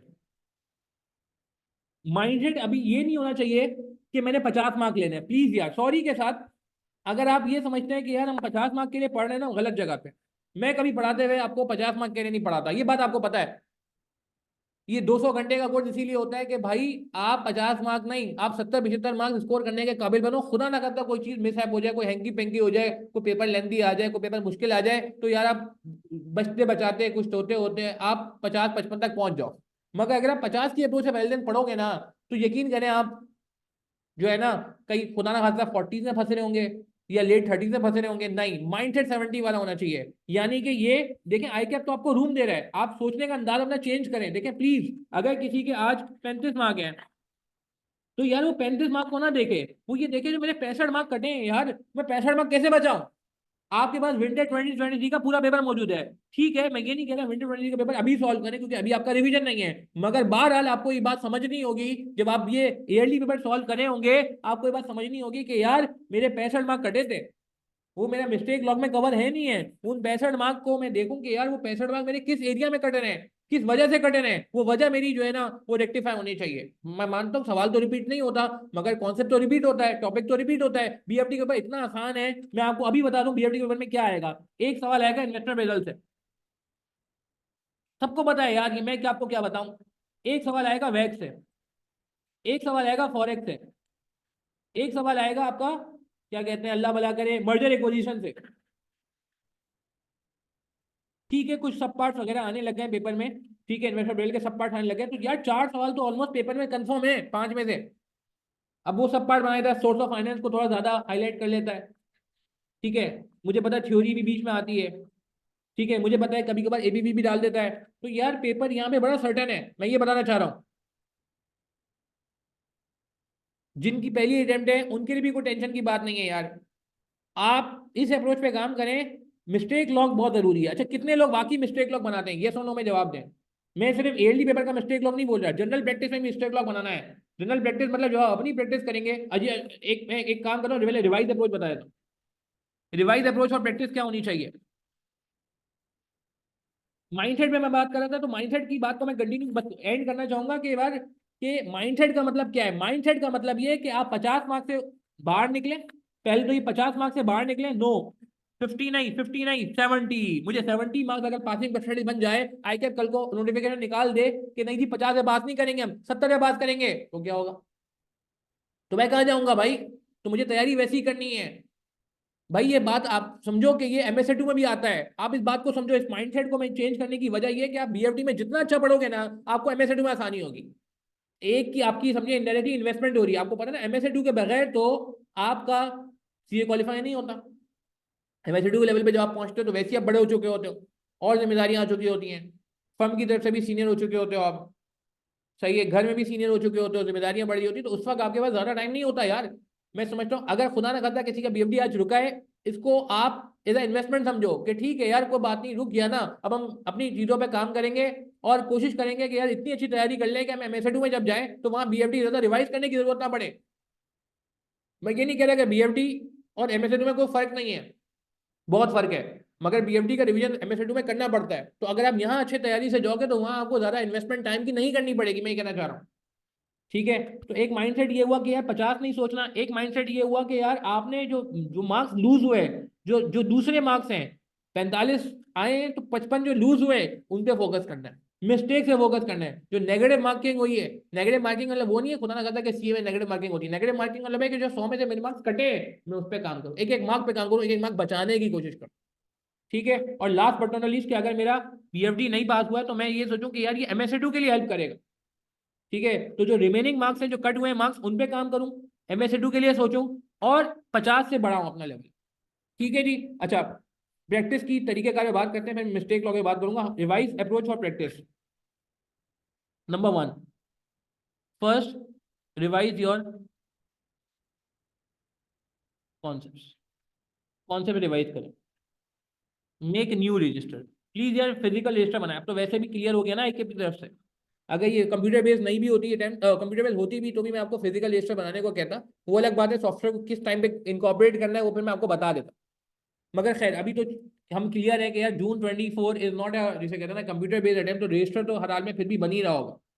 तो मेक न्यू रजिस्टर, ठीक है, and try to solve questions on your own.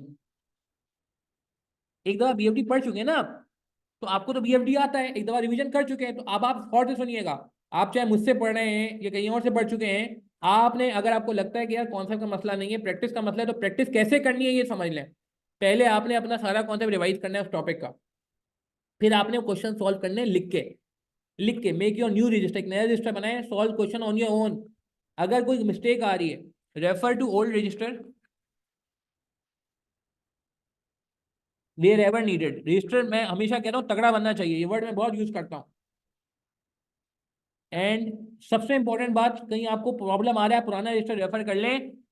Assuming के लेक्चर की जरूरत नहीं है, लेक्चर किसी को चाहिए भी है तो हमारे जो ओल्ड स्टूडेंट उनको तो नॉमिनल चार्जेस से मिल जाते हैं, वो एडमिन से कांटेक्ट कर लीजिएगा। बट पॉइंट इज कि if you are prepared a good register then I think you can prepare on your own. Just for the safe side रखना चाह रहे हो लेक्चर साइड में नॉमिनल अमाउंट पे, तो वो एडमिन से कांटेक्ट कर लेना।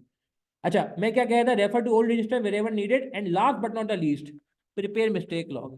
प्लीज यार, जो मैं बार बार बात कर रहा हूँ कि अब आप परफेक्शनिस्ट अप्रोच पे चले जाओ। और BFD में मैं वापस बता रहा हूँ कि यार आप अच्छी तैयारी से जाओगे, तगड़ी तैयारी से जाओगे, ये पेपर पास करना ज़्यादा मुश्किल नहीं है। परमानेंट ग्रेड अल्हम्दुलिल्लाह, अल्लाह का शुक्र है, अल्हम्दुलिल्लाह, तो एग्जामिनर इस पेपर का पंगा नहीं ले रहा, अल्हम्दुलिल्लाह। ले सकता है, हमें ICAP को बाउंड नहीं कर सकते भाई, मगर बात ये है कि फिलहाल जो ट्रेंड नजर आ रहा है वो ये नजर आ रहा है। हाँ, एग्जामिनर प्रेस अगेंस्ट टाइम करता है, ये आज से नहीं 10 साल से कर रहा है, 18-20 अटेम्प्ट हो गई हैं, मैं जब से BFD फॉलो कर रहा हूँ, हम तब से कर रहा है। मगर एक चीज़ बड़ी अच्छी है कि यार ये पेपर में मैंने देखा है माशाल्लाह, पेपर जैसा भी आता है, लेंथी आता है, थोड़ा सा ऊपर नीचे हो जाता है, मगर परमानेंट ग्रेड अल्हम्दुलिल्लाह अल्हम्दुलिल्लाह इसके अच्छे आते हैं। यानी कि ये कि वो बचने का रास्ता देता है, यानी कि पेपर मुश्किल या लेंथी बनाने के बावजूद भी वो आपको बचने का रास्ता देता है। आप इस यकीन से तैयारी करो यार, और कोशिश करो जून 24 में पेपर निकालो। मिस्टेक लॉग समझ आ रही? Prepare mistake log where need to write, need to write down your mistakes, write down your mistakes. और फिर last but not the least, revise your mistake log. वो सवाल वापस करने की जरूरत नहीं है, रटे लगाने की जरूरत नहीं है, revise your mistake log, mistake log को रिवाइज करो आप अपने। क्या ये बातें समझ आ रही हैं जो मैं आपसे कर रहा हूँ? क्या ये मुश्किल बातें हैं? मुझे बताएं। ये अप्रोच समझ आ रही है कि नया रजिस्टर बनाना है? हस्बे जरूरत पुराना रजिस्टर रेफर करना है।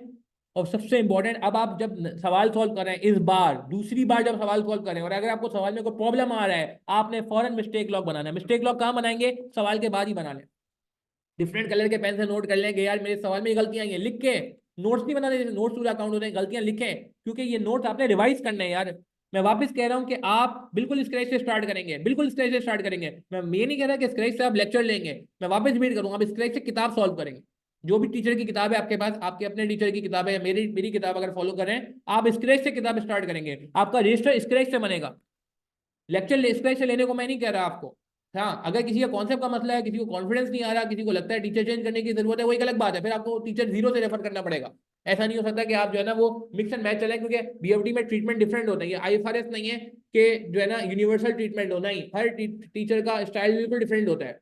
बट अगर आप कहते हैं नहीं यार मैं सेल्फ स्टडी पे जानना चाहता हूँ, ठीक है, क्योंकि बहुत सारे बच्चे ऑब्वियसली सेल्फ स्टडी पे जा रहे होते हैं, तो उनके लिए ये बेस्ट अप्रोच है कि न्यू रजिस्टर स्क्रैच से बनेगा और ऐसे काम होगा। हाँ, अगर आप कोई कहते हो कि नहीं यार मुझे लेक्चर ही जीरो से लेने, मेरा रिवैम्प करना है, मुझे अपना बीएफडी 2-3 अटेम्प्ट हो गई नहीं निकल रहा, अप्रोच चेंज करनी है, then you should follow your teacher. वो जो टीचर जैसे बोल रहा है आपको लेक्चर में, वैसे काम करो, ठीक है। वो कोई मसला नहीं है, एडमिन से कांटेक्ट कर लीजिएगा सलमान। तो ये काम आपने जरूर करना है। अच्छा, कितने लोग मुझे ईमानदारी से बताएं मिस्टेक लोग बनाते हैं? ये और नो में जवाब देंगे। बेस्ट हो गया, ठीक हो गया। कितने लोग ईमानदारी से बनाए मिस्टेक लोग बनाते हैं? ये और नो में जवाब देंगे। कोई मसला नहीं है, अगर नो भी है तो एक्सेप्ट करें, मान लें, मैं नाम नहीं ले रहा। और अगर बनाते हैं तो यस कर दें, ठीक है। बहुत सारे लोगों का नो आ रहा है, और बाकी लोग का क्या कह रहे हैं? आप बनाते हैं, वेरी गुड। जो लोग बनाते हैं आई रियली अप्रिशिएट। एंड में बनाया था, एग्जाम लीव में बनाया था, नहीं शुरू से बनाए, पहले दिन से बनाए, पहले दिन से बनाए। पास पेपर के लिए बनाते हैं खाली? नहीं अतीब, नहीं चंदा, नहीं, नहीं चंदा, ऐसा नहीं चलेगा। सबके लिए बनाओ, पहले दिन से बनाओ, नए रजिस्टर का बनाओ यार, प्लीज यार। बिल्कुल डिफरेंट पेन से मार्क करके बनाना है हमने, इरशाद बिल्कुल सही कहा आपने, ऐसे बनाना है हमने, ठीक है। LEPR, लर्निंग प्रैक्टिशनर नाम है आपका, माशाल्लाह। तगड़ा रजिस्टर बनाना है, बनाना है, बनाना है। और इस बार तगड़े रजिस्टर में मिस्टेक लॉग होना चाहिए। मिस्टेक लॉग नहीं होगा तो यार फिर याद ही नहीं आएगा मैंने क्या किया था। वो 2 महीने बाद, 3 महीने बाद कहोगे हाँ यार सवाल तो किया था, मजेदार सवाल था, बेहतरीन सवाल था ये, मगर था क्या सवाल में? नो, कुछ भी नहीं पता। नहीं नहीं नहीं नहीं नहीं, मेहनत अपनी डॉक्यूमेंट करें यार, प्लीज डॉक्यूमेंट करें। तो कुछ बात समझ आ रही है आपको? ठीक है। तो coming back to the point यार, कि हम यहाँ पे आ गए कि भाई आपने ये करनी है। पैनिक अटैक से बचने के लिए क्या करना है भाई? पैनिक अटैक से बचने के लिए आपने एक तो ये करना है कि भाई remind your self that you can pass BFD. तो मैं इतनी सारी बातें कर रहा हूँ ना, सही है ना।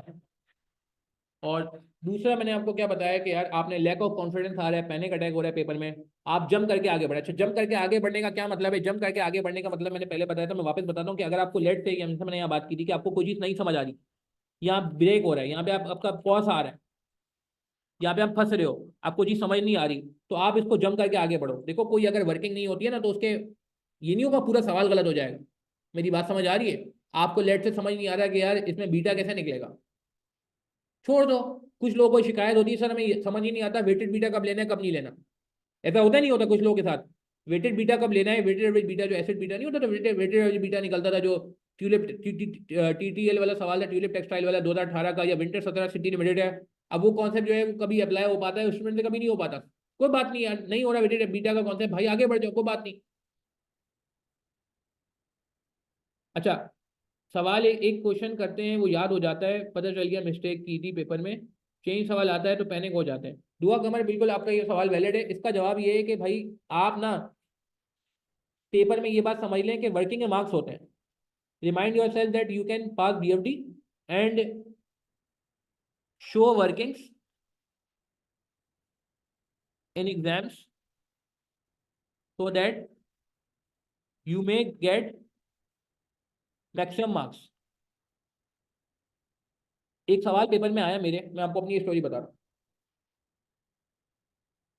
देखें जैन, आप ये देखें कॉन्सेप्ट का मसला है क्या, मर्जर एक्विजिशन में प्रॉब्लम आती है क्या? अच्छा, रिवाइज अप्रोच में एक और चीज की बात कर रहा हूँ, बहुत सारे लोग इन्वेस्टमेंट वेरिएबल से स्टार्ट करते हैं पढ़ना, जिनकी री अटेम्प्ट 2 अटेम्प्ट हो गई या 3 अटेम्प्ट हो गई, उनके लिए मैं अभी लेक्चर की सीक्वेंस भी चेंज करवाऊंगा, टॉपिक की सीक्वेंस भी मैं चेंज कराने वाला हूँ। मैं नहीं समझता आपको इन्वेस्टमेंट वेरिएबल से स्टार्ट करना चाहिए, मैं आपको एक अबेंडेड प्लान दूंगा, वो फॉलो करिएगा।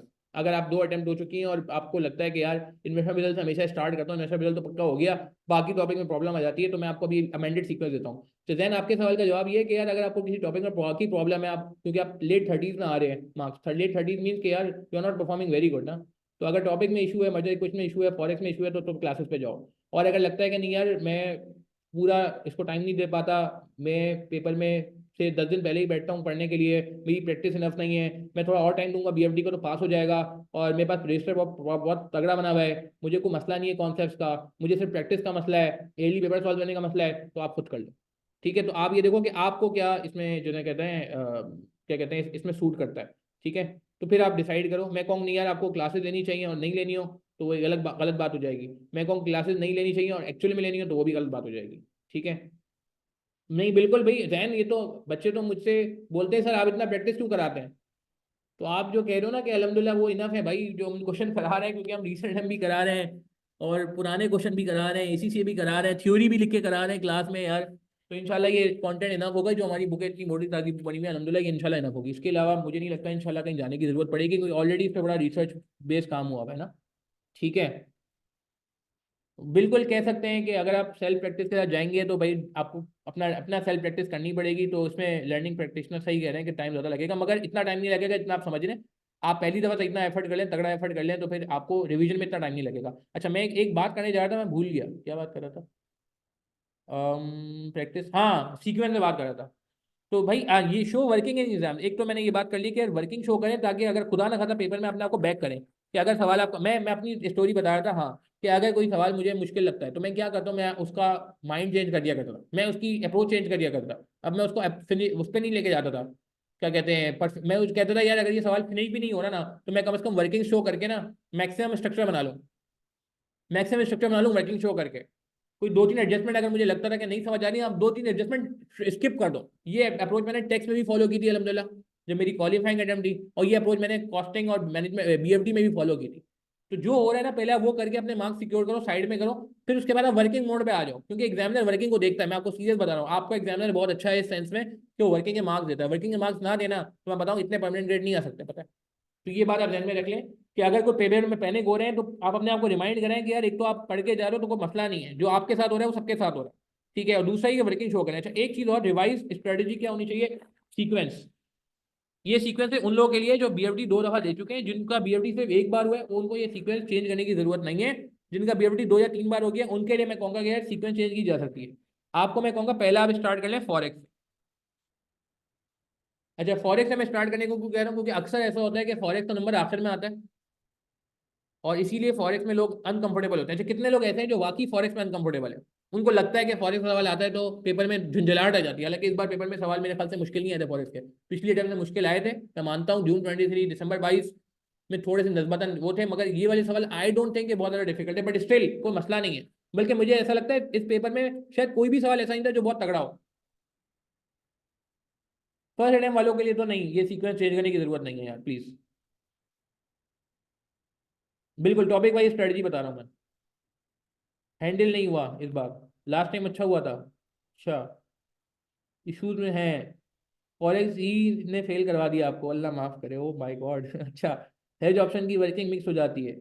अब मैं क्यों कह रहा हूँ कि यार फिर आप ना क्योंकि फॉरेक्स का पीछे किसी टॉपिक से लिंक नहीं है, पीछे फॉरेक्स का किसी भी टॉपिक से, वैक से, मर्जर रिक्वेजिशन से, बिजनेस वैल्यूएशन से कोई लिंक ही नहीं है। तो आप फॉरेक्स से स्टार्ट करो, फिर आप आ जाओ कॉस्ट ऑफ कैपिटल बैक पे। ये हमारी बुक में भी इसी तरह सेगमेंट बने हुए हैं वैसे, मगर मैं सिर्फ उन लोगों के लिए बात हो रही है जिनका ऑलरेडी 2 से 3 बार बीएफडी हो चुका है। मैं पहले दूसरी बार जो बीएफडी दे रहे हैं, दूसरी बार भी जो बीएफडी दे रहे हैं, उनको भी सीक्वेंस चेंज करने की जरूरत नहीं है प्लीज यार। ठीक है, इसके बाद फिर आप आ जाओ बिजनेस वैल्यूएशन, मर्जर एक्विजिशन, यही 4 एरियाज है ना वैसे। मैं और लास्ट में फिर वो उस पर आ जाओ, business valuation, merger takeovers, ABB वगैरह मेरा इसके साथ कवर होता है, कॉस्ट ऑफ कैपिटल के साथ। एंड लास्ट में फिर आप आ जाए इन्वेस्टमेंट अप्रेजल एंड सब टॉपिक। इन्वेस्टमेंट अप्रेजल छोड़ना नहीं है, इसका एक सवाल लाजमी आता है, बहुत स्कोरिंग पेपर सब होता है। मगर क्या होता है कि जब भी हम पढ़ने बैठते हैं, रिवाइज करने बैठते हैं हर अटेम्प्ट में, तो पहले हम जैसे इन्वेस्टमेंट अप्रेजल से स्टार्ट कर लेते हैं, वो वैसे ही पक्का होता है, उस पर अच्छा टाइम लग जाता है। जैसे जैसे आगे बढ़ते हैं हमारी जिम्मेदारियां बढ़ती रहती हैं, हम भूलते रहते हैं, हम फर्म के कामों में लग जाते हैं, फिर वही हाल होता है कि हम जब पेपर से पहले पहुंचते हैं हमें ख्याल आता है अरे ये तो इन्वेस्टमेंट अप्रेजल ही रिवाइज हुआ है खाली, इसलिए मैं कह रहा हूँ। और बीच में इस बार रमज़ान शरीफ भी आएगा। रमज़ान शरीफ में वैसे ही थोड़ा हम स्लो होते हैं, और होने भी चाहिए कि इबादत वगैरह पे ज़्यादा फोकस होना चाहिए हमारा। ठीक है, तो ये थोड़ा सा जैसे कहते हैं ना कि अच्छा, अगर किसी का फॉरेक्स पक्का है तो फिर वो यहाँ से स्टार्ट कर ले, फिर वो मैं कहूँगा फिर वो इन्वेस्टमेंट से ही स्टार्ट कर ले, फिर वो सीक्वेंस चेंज ना करे। बट अगर किसी का फॉरेक्स कच्चा है तो बेहतर ये कि ये सीक्वेंस पे जाए, फिर उसके बाद आप मिसलेनियस टॉपिक्स पे आ जाए। मिसलेनियस टॉपिक जो डिविडेंड थ्योरीज हैं और क्या कहते हैं रिस्क एंड अनसर्टेनिटी है, फॉरेन इन्वेस्टमेंट रिजल्ट है, वो फिर मिसलेनियस टॉपिक्स के बात करें। मगर मैं वापस कह रहा हूँ कि भाई मुश्किल हो जाएगी अगर आप जो है पहली दूसरी अटेम्प्ट में जा रहे हैं। पहली दूसरी अटेम्प्ट वालों को स्टार्ट इन्वेस्टमेंट रिजल्ट से ही करना चाहिए, हमारी नॉर्मल सीक्वेंस ये है, क्योंकि इससे बेस अच्छी बन जाती है। अब किसी को लगता है बेस अच्छी है और आगे के टॉपिक में प्रॉब्लम है, तो उनके लिए सीक्वेंस चेंज करने की बात कर रहा हूँ। मैं वापस बार बार इसलिए कह रहा हूँ कि ये ना हो कि जिसको सीक्वेंस नहीं चेंज करनी वो चेंज कर ले, और जिसको चेंज करनी है वो चेंज ना करे, तो गड़बड़ हो जाएगी। नहीं अब्दुल, बाकी अगर बिजनेस वैल्यूशन कच्चा है तो पहले वैक करना पड़ेगा, क्योंकि अगर वैक कंप्लीट नहीं करोगे तो बिजनेस वैल्यूशन में मसला होगा।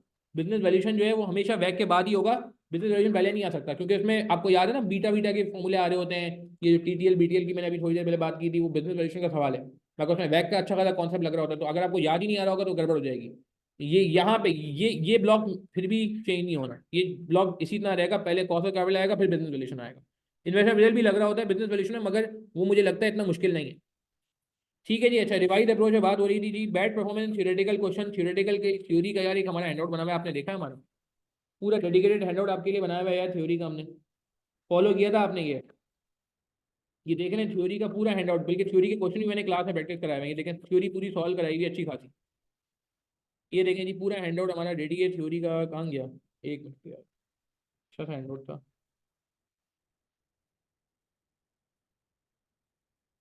अरे ये रखो। तो वही था, वही था। ये देखें जी थ्योरी के पूरा हैंडआउट है, इसमें क्वेश्चन सोल्यूशन सारे ये देखो, पूरा इंडेक्स भी बनाया हुआ है 2015 से लेके थ्योरी कितने कितने मार्क की कब कब आई हुई है, सारा इसमें मेंशन है। कितने मार्क की थ्योरी आई हुई है, कौन से क्वेश्चन नंबर में आई हुई है, किस रिटर्न में आई हुई है, ये सारा इसमें अवेलेबल है। ये पूरा हैंडआउट अलहमदिल्ला 70+ पेजेस का मौजूद है। ये आप कहेंगे तो मैं आपसे शेयर कर दूंगा, आपका नंबर मेरा मौजूद है, आप जो है मुझसे ले लीजिएगा। ठीक है, ग्रुप पे मैं शेयर कर दूंगा। बिल्कुल, ये ग्रुप पे मैं शेयर कर दूंगा वापस से। बिल्कुल, मैं रजिस्टर्ड स्टूडेंट ग्रुप में भी शेयर कर दूंगा। ठीक है, तो लर्निंग नहीं करनी थ्योरी की, थ्योरी के लिए मैंने आपको पहले ही बताया था अप्रोच, ये थ्योरी के लिए अप्रोच ये है। प्लीज़ ये देखें, ये थ्योरी के लिए अप्रोच है जो मैं पहले ऑलरेडी लेक्चर में भी बता चुका हूँ कि अगेन पहले आप अपनी थ्योरी को फुल लिखें, कंप्लीट आंसर सॉल्व करें। ये बच्चे अक्सर इसमें डंडी मार रहे हैं, अल्लाह माफ़ करे, नहीं मारनी चाहिए। पहले कंप्लीट सॉल्व करें, उसके बाद अपने आंसर को कंपेयर करें सजेस्टेड सॉल्यूशन से, अपने again write down missing point, जो आपके पास पॉइंट मिस हो रहे हैं, यानी कि आप वही जो मैंने मिस्टेक लॉग वाली बात की थी, यहाँ भी मिस्टेक लॉग एप्लीकेबल है कि पहले आप अपना पूरा थ्योरी का, अच्छा थ्योरी की ईमानदारी से बताएं, ईमानदारी से बताएं थ्योरी की कितने लोगों ने रिटन प्रैक्टिस की थी, यस और नो में जवाब देंगे ईमानदारी से, फुल फ्लैज। मैं बुलेट पॉइंट बनाने की बात नहीं कर रहा, मैं ओरल सॉल्व करने की बात नहीं कर रहा, मैं कह रहा हूँ कि प्रॉपर रिटन प्रैक्टिस, यानी कि पूरा जितना 10 मार्क का सवाल है या 6 मार्क का सवाल है या 5 मार्क का सवाल है, पूरा लिख के कितने लोगों ने सॉल्व किया था। ईमानदारी से बताइएगा, मैं यस और नो की मैं चाह रहा हूँ और कुछ नहीं चाह रहा। अब मैं आपको एक बात बताऊँ सीरियसली, ये कहें कितने मार्क की थ्योरी आई विंटर वाइज, विंटर वाइज में कितने मार्क की आई, 40 मार्क की। समर वाइज में कितने मार्क की आई, 34 मार्क की। और 23 में भी ठीक ठाक है, 23 का इसमें अपडेटेड नहीं है, मैं अपडेटेड हैंडआउट इंशाल्लाह कुछ टाइम में शेयर कर दूंगा, अपडेशन में थोड़ा टाइम, हाँ अपडेट हो जाएगा शेयर बाद में।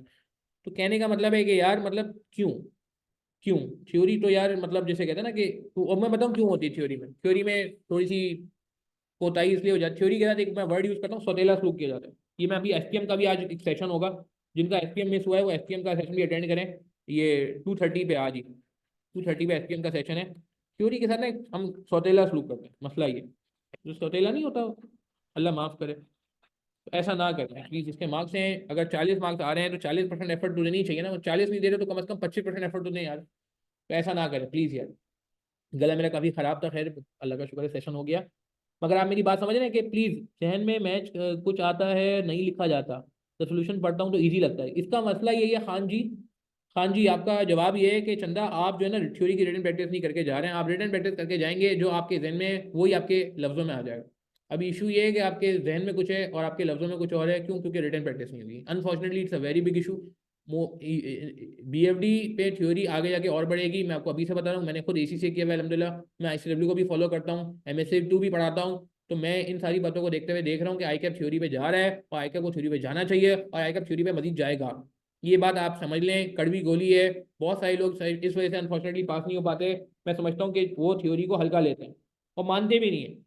मैं सीरियस बताऊंगा आपको, ये रीज़न ऐसा है जो बहुत सारे लोगों का है रीज़न, कुछ लोगों को ये पता ही नहीं है रीज़न। बहुत सारे लोग स्पीड के चक्कर में समझ रहे हैं, स्पीड की वजह से पेपर नहीं निकला। मैं आपको बता दूं, बहुत सारे लोगों का पेपर इस वजह से भी नहीं निकला। मैं आपको सीरियस बता रहा हूँ। ये वो कहते हैं ना कि स्लो पॉइजन है। ये वो है कि हम चाहते नहीं है ना। मैं मतलब सॉरी, थोड़ी कड़वी बातें कर रहा हूँ, क्योंकि मैंने आपको बताया ना कि यार बीइंग अ टीचर मुझे बहुत अफसोस होता है जब मुझे पता चलता है कि यार कोई पेपर बच्चा पास कर सकता था और नहीं कर सका। इस बार का पेपर भी मैंने पेपर देखा तो मैंने यही देखा, मैंने कहा पेपर निकल सकता है, और अल्हम्दुलिल्लाह परमानेंट क्रेडिट इस बात का सबूत है। मैंने पेपर पेपर में डिस्कस नहीं करता उस वक्त, मैं ज़्यादा बात नहीं करता पेपर जब हो जाता है। मगर पेपर जब हो जाता है ना, जब रिजल्ट आ जाता है, मैं बहुत बात करता हूँ। ठीक है ना, तो मैं बहुत बात करता हूँ। मैं स्टूडेंट के लिए अवेलेबल होता हूँ पेपर से पहले। फिर जब पेपर हो जाता है, पेपर में डिस्कस नहीं करता, मैं अवेलेबल नहीं होता। फिर जब रिजल्ट आता है, मैं बहुत अवेलेबल होता हूँ। तो कहने का मतलब है कि this is one of the reason. Please यार इसकी अप्रोच फॉलो करें, सुटेबल अप्रोच, रिटर्न प्रैक्टिस करें, सही तरह अप्रोच करें, और इसका भी मिस्टेक लॉग बनाएं। Return practice plus mistake log. ठीक है। And last but not the least यार, अगर आप लेक्चर ले रहे हैं वापस से, तो रिवीजन आपका टाइमली होना चाहिए। टाइमली लेक्चर लें अगर आप लेक्चर वाली अप्रोच पे जा रहे हैं। और अगर सेल्फ स्टडी करें तो एक वीकली प्लान बनाएं और उसको टाइमली कवर करें। ठीक है। कुछ फायदा हुआ सेशन से आज के? हाँ जी, कुछ बातें समझ आई? हाँ जी। दिसंबर 23 के रिकैप का टाइम बचा नहीं है यार हमारे पास। अप्रोच पे बात हो गई हमारी, कैसे प्रैक्टिस करनी है, सेल्फ स्टडी कैसे करनी है, इस पे बात हो गई हमारी। क्लासेस पे जाएंगे तो अगेन बेसिक से स्टार्ट करेंगे हम, आहिस्ता आहिस्ता आहिस्ता आहिस्ता मैथ्स पे जाएंगे। ठीक है, मुश्किल पे जाएंगे। और माइंडसेट यार मैं कहूँगा बार बार प्लीज यार ये माइंडसेट चेंज करें यार। माइंडसेट चेंज करें, मैं सीरियस बता रहा हूँ, आप कर सकते हैं। मैं आप सीरियस बता रहा हूँ, इसका पासिंग परसेंटेज बुरा नहीं है बीएफडी का यार, ये कॉर्पोरेट लॉ या टैक्स जैसा नहीं है, या एडवांस ऑडिट में भी ऊपर नीचे परमानेंट ग्रेड होते हैं इसका। यार आप पढ़ के जाए, मैं आपको सीरियस बता रहा हूँ निकल जाएगा। मैं तो मुश्किल मुश्किल पेपर पढ़ाया है पास में यार। मॉड्यूल लैब जैसा मुश्किल पेपर पढ़ाते थे, हमारी जिंदगी खराब हो जाती थी इन सेल्स में कि यार रिजल्ट बहुत खराब आता था ना, इतनी मेहनत करने के बावजूद भी तो दिल खराब हो जाता था। टीचर का भी दिल खराब होता था, बच्चे का तो होता ही होता था। बीएफडी में ऐसा नहीं है। बीएफडी में ये है कि आप मेहनत करके जाए, माशाल्लाह बहुत खुशी होती है, बच्चे मैसेज करके बताते हैं कि सर हम पास हो गए। एमएससीटी के बच्चे मैसेज करके बताते हैं हम क्वालिफाई हो गए, तो बड़ी खुशी होती है। ठीक है। चलें यार, अल्लाह ताला आसानी फरमाए, इसको नोट कर लें, जो बातें आपको काम की लग रही है प्लीज़ इन बातों को नोट कर लें यार प्लीज़। ठीक है। एंड मेरी दुआ है, और लास्ट में बस एक छोटी सी बात करके मैं बात खत्म करूंगा। मैं जितनी मेहनत कर लूँ, आप जितनी मेहनत कर लें, हम पास नहीं कर सकते बीएफडी। हम बीएफडी का हम कोई पेपर पास नहीं कर सकते। खाली मेहनत के बलबूते पे कोई पेपर पास हो ही नहीं सकता। ये मेरा बिलीव है, आप डिसएग्री कर सकते हैं, आपके पास पूरा राइट है। मगर मेरा एक स्ट्रॉन्ग बिलीफ है जो मैं आपसे शेयर करना चाहता हूँ। और मैं देख भी चुका हूँ खुद से, अपने केस में भी देख चुका हूँ और बहुत सारे स्टूडेंट के केस में भी देख चुका हूँ कि यार खाली मेहनत से पेपर पास नहीं होता। मेहनत तो पेपर में आप देखें, जो लोग एग्जाम हॉल में जाते हैं ना, मेजोरिटी लोग पेपर में तैयारी करके ही तो आते हैं, मेहनत करके ही तो आते हैं, मगर हर बच्चा पास नहीं होता। तो मेरा बड़ा स्ट्रॉन्ग बिलीफ है कि यार मेहनत तो है, करनी भी चाहिए, करते भी हैं। मैं भी करूंगा आपके साथ और आप भी करेंगे मेरे साथ। मगर दूसरी चीज है दुआ। हम अल्लाह ताला से मांगेंगे जरूर कि यार देखिए हमारी तो कोई औकात ही नहीं है कि हम अपनी मेहनत की बलबूते पे पेपर पास कर सकें, नहीं नहीं नहीं, बिल्कुल भी नहीं। तो हमें मेहनत के साथ साथ ना अल्लाह ताला से अपना राब्ता स्ट्रांग करना है। मैं सीरियस बता रहा हूँ कि मैंने मुश्किल मुश्किल पेपर पास किए हैं, मुश्किल मुश्किल हालात में पास किए हैं। मैं समझता हूँ शायद दुआओं से पास हुआ। मेरी दुआएं, मेरे वालिदैन की दुआएं, और लोगों की दुआएं, स्टूडेंट्स की दुआएं लग जाती थी। तो प्लीज़ यार अल्लाह ताला से रिश्ता स्ट्रांग रखें, और जितनी ज़्यादा दुआ कर सकते हैं करें, क्योंकि दुआ में बड़ी ताकत है, दुआ तकदीर को भी बदल देती है। और अपने पेरेंट्स को भी बोले कि आपके लिए दुआ करें, क्योंकि उनकी दुआ फ़ौरन लगती है, फ़ौरन लगती है। तो ठीक है, मतलब you can disagree on any of the thing, but मैं आपको अपना पर्सनली मैं आपको तजुर्बा बता रहा हूँ। मैंने आंखों से देखा है बहुत सारे केस, और मैंने खुद भी पर्सनली खुद एक्सपीरियंस किया अपने केस में कि I was not a very good student. मैं कोई बहुत एक्स्ट्रा ऑर्डनरी बंदा तो नहीं था, मेरे पेपर निकल रुके थे कुछ टाइम में। मगर अल्हम्दुलिल्लाह अल्लाह का शुक्र, अल्लाह ताला ने मुझे मुश्किल मुश्किल हालात से निकाला, मैं समझता हूँ सिर्फ दुआओं की बरकत से। तो प्लीज़ यार, और कोई ऐसा नहीं है क्योंकि मैं आपको वजीफा कोई दम दुरूद बताऊंगा, नहीं। आप अल्लाह ताला से सिंपल अपने लफ्ज़ों में दुआ करें, अपने अल्लाह ताला से लिंक स्ट्रॉन्ग करें, नमाज पढ़ें, नमाज के बाद थोड़ी देर बैठे, तो फिर अल्लाह ताला से सिर्फ अपनी ज़बान में मांगे, अल्लाह ताला तो दिल के करीब है। कोई स्पेसिफिक दुआ मैं बताऊँ, नहीं ऐसा नहीं। आप अपने आप से जो आपके दिल में आता है आप वो अल्लाह ताला से बात करें। जितना आपका कनेक्शन स्ट्रॉन्ग होगा, आपको सुकून भी महसूस होगा, आपका दिल भी मुतमईन होगा, और इसका आपको रिजल्ट दुनिया में भी नजर आएगा इंशाल्लाह। आखिरत में तो मिलेगा ही मिलेगा, दुनिया में मिलेगा। ठीक है। चलें यार, अल्लाह ताला आप सबको कामयाब फरमाए यार, बहुत अच्छा सेशन रहा। और मुझे उम्मीद है इंशाल्लाह कि चीज़ें जो है बेहतर होंगी। And I am very much, जैसे कहते हैं ना कि होपफुल, और अल्लाह ताला से मैं दुआ को भी हूँ, अल्लाह ताला आपको भी कामयाब फरमाए, बाकी जितने भी स्टूडेंट्स जो अनफॉर्चुनेटली पास नहीं हो सके हैं, अल्लाह ताला उन सबको कामयाब फरमाए, आमीन। इंशाल्लाह एसपीएम का सेशन हम ऐसा रखेंगे 2:30 पे इंशाल्लाह। तो जिनका एसपीएम से रिलेटेड कोई जैसे कहते हैं पेपर नहीं निकला हो तो वो 2:30 वाला सेशन अटेंड कर लीजिएगा, ठीक है। चलिए, अस्सलाम वालेकुम रहमतुल्लाहि व बरकातहू।